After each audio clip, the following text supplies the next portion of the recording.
रणबीर कपूर, एक नाम लेकिन कई पहचान। तो चलिए आज जरा देखते हैं कि उनकी ये कंट्रोवर्शियल इमेज, ये शख्सियत वक्त के साथ साथ आखिर कैसे बनी और बदली।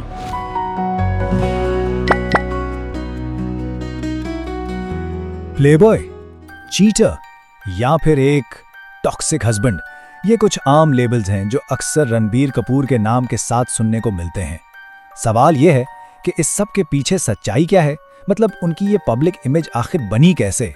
इस कहानी की शुरुआत होती है 2008 और 2009 से। उस दौर में रणबीर कपूर और दीपिका पादुकोण का रिश्ता हर तरफ चर्चा में था। To learn how to play an instrument, and I had said that I either wanted to learn how to play the piano or learn how to play the guitar. I love music, so I just casually mentioned it in conversation. And like a week later, I went back home, and there was this massive piano that had reached my house that he had gifted me. So it's not about the piano, but it's the thought, is what I'm trying to say. लोग उन्हें बॉलीवुड का golden couple कहते थे, बिल्कुल एक फिल्मी कहानी की तरह। लेकिन इस टाइमलाइन में एक ट्विस्ट था। जब रणबीर और दीपिका रिलेशनशिप में थे, ठीक उसी दौरान वो कटरीना कैफ के साथ अजब प्रेम की गजब कहानी की शूटिंग कर रहे थे। और बस यहीं से उनकी इमेज में पहले क्रैक्स आना शुरू हुए, बेवफाई के इल्जामात के साथ। और फिर दीपिका पादुकोण ने खुद एक इंटरव्यू में कह दिया, उनके अल्फाज बिल्कुल साफ थे कि उन्हें धोखा मिला। उन्होंने कहा कि उन्होंने दूसरा मौका भी दिया, लेकिन धोखा फिर भी मिला। इसी एक स्टेटमेंट ने रणबीर की वो परफेक्ट रोमांटिक हीरो वाली इमेज पर पहली गहरी चोट लगाई। इस आग को हवा दी कॉफी विद करण के एक एपिसोड ने। जब सोनम कपूर और दीपिका एक साथ आईं, तो सोनम ने साफ साफ कहा कि रणबीर दोस्त बहुत अच्छे हैं, लेकिन बॉयफ्रेंड बिल्कुल अच्छे नहीं। I mean, Ranveer's a great friend, but I don't know if he's a great boyfriend, honestly speaking. Yeah. He's a really, really nice guy. As a boyfriend, I don't know. I mean, she did a great job hanging on to him for so long because he's... Thank you.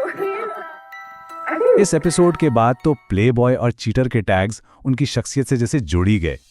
खैर, दीपिका के बाद रणबीर की जिंदगी में एक नया और बहुत लंबा चैप्टर शुरू हुआ, कटरीना कैफ के साथ उनका रिश्ता। और ये रिश्ता भी कंट्रोवर्सीज के बीच ही शुरू हुआ था। And it clouds your purpose. It distracts you, I think, a little bit. And that's... No, I think now after like so many years and being asked this question so many times. You want to face the mic this way? No, don't worry.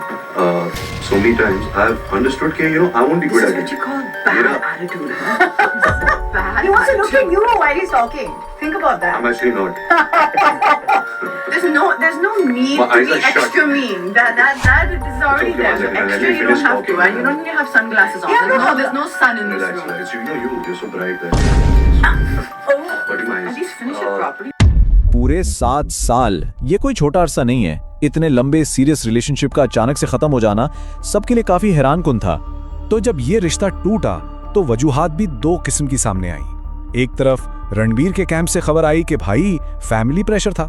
दूसरी तरफ कटरीना का point of view था कि रणबीर शादी के लिए committee नहीं करना चाहते थे। इन दो अलग अलग कहानियों ने उनकी इमेज में दो नए लेबल्स जोड़ दिए, कमिटमेंट फोब और मामाज बॉय। इसके बाद ऐसा लगने लगा कि कंट्रोवर्सीज उनकी जाती जिंदगी का एक मुस्तकिल हिस्सा बन गई हैं। और ये सिलसिला सिर्फ रिलेशनशिप्स तक नहीं रुका। याद है 2017 जब न्यूयॉर्क में पाकिस्तानी अदाकारा माहिरा खान के साथ उनकी स्मोकिंग करते हुए तस्वीरें लीक हुई थीं। मीडिया में तो जैसे एक तूफान आ गया था।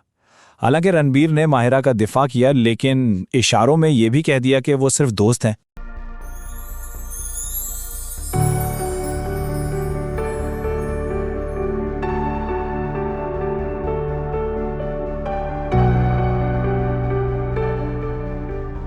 अब आते हैं उनकी जिंदगी के मौजूदा बाब पर, आलिया भट्ट से शादी और इसके साथ जुड़े नए तनाज़ात। ये शायद उनका सबसे ज्यादा गौर से देखा जाने वाला रिश्ता है।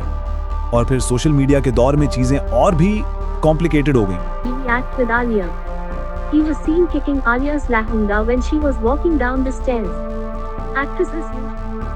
छोटे छोटे क्लिप्स, इंटरव्यूज के टुकड़े, सब रेड फ्लैग्स बनकर सामने आने लगे। मिसाल के तौर पर आलिया को ये कहना कि अपनी लिपस्टिक साफ करो, या उनकी प्रेगनेंसी के दौरान उनके वजन पर मजाक करना।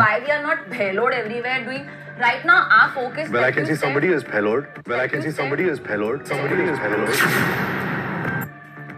Joke. और खुद आलिया का ये बताना कि गुस्से में रणबीर उनसे बात करना बंद कर देते हैं, इन सब बातों ने मिलकर सोशल मीडिया पर उन्हें एक टॉक्सिक हस्बैंड का टैग दे दिया। लेकिन इस कहानी का एक दूसरा पहलू भी है। आलिया भट्ट हमेशा उनका दिफा करती हैं। उनके मुताबिक रणबीर उनके सबसे बड़े सपोर्टर हैं, जो हर कदम पर उनके साथ खड़े रहते हैं। ये बात पिछले सारे इल्जामात से बिल्कुल मुख्तलिफ मंजर पेश करती है। तो इस पूरी कहानी का खुलासा क्या है? ये पूरा सफर असल में इस बात की एक मिसाल है कि एक सेलिब्रिटी के इमेज कैसे बनती, बिगड़ती और वक्त के साथ बदलती रहती है। तो आखिर में सवाल वही आ जाता है कि जो हम देखते हैं, जो हम सुनते हैं, उसमें सच कितना है? एक स्टार की पब्लिक लाइफ, उनकी इमेज कितनी हकीकत है और कितना अफसाना? ये एक ऐसी बहस है जिसका जवाब शायद किसी के पास नहीं।